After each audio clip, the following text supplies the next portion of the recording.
Anyway, time now on the In Wheel Time Car Talk Show for this week's Jeff's feature, and it's going to be drive-ins, a few we have left. Okay, here we go. Even though drive-ins are not nearly as popular as they used to be, there are still drive-ins around. Some show the current movies, some show Look, it's the In Wheel Time drive-in. There you go. Right. How about that? Thank you for that, Michael. A lot of them also show double features, just like the classics and the good stuff that we used to watch, some in black and white even. But for now, there are over 300 drive-ins still in operation. Ohio, New York, and Pennsylvania have the most in the country.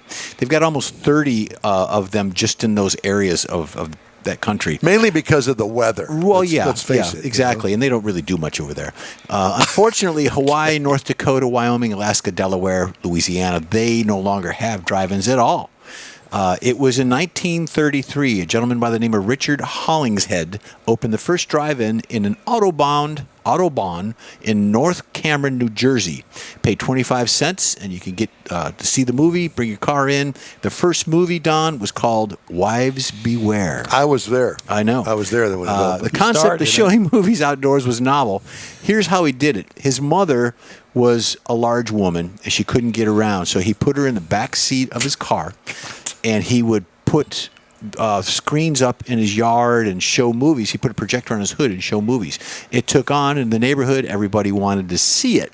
So that's how he first conceived the idea. And it took off.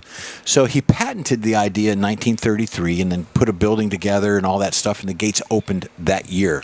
The second drive-in was opened in Shankwheelers, which is in Pennsylvania, near Pennsylvania. A few others followed in that area. They kept building them, and by the 40s, it was very, very popular. Everybody wanted one in their town. They offered family entertainment, Mike. They would sit in their cars. You could bring your babies. You could smoke your cigars. Drive-ins offered more flexibility than the indoor theaters, but the theaters were more flexible about the indoor theaters were more flexible about showing more scheduled, more current movies than they could get in the outdoors. Many tickets were sold for that, and you could get the options of going to the concession stand. Some did serve food. Some had activities for the kids and things. Hot dogs, baby. Hot dogs. Playground.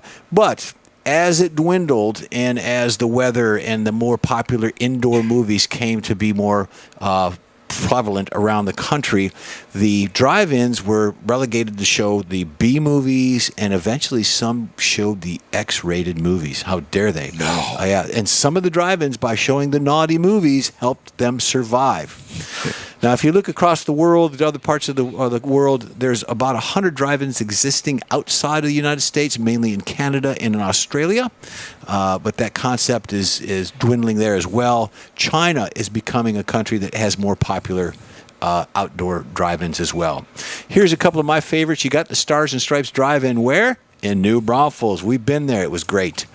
That's coming up on a picture there.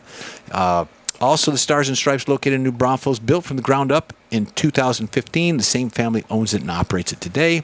The Brazos Drive-In in Granbury, Texas, which I want to go see the next time that we're in Granbury. It's a single screen theater located in Granbury, which is about an hour's drive out of Fort Worth, Texas. And there you go. Thank you, sir. Yep. All right, time now for this hour's car review.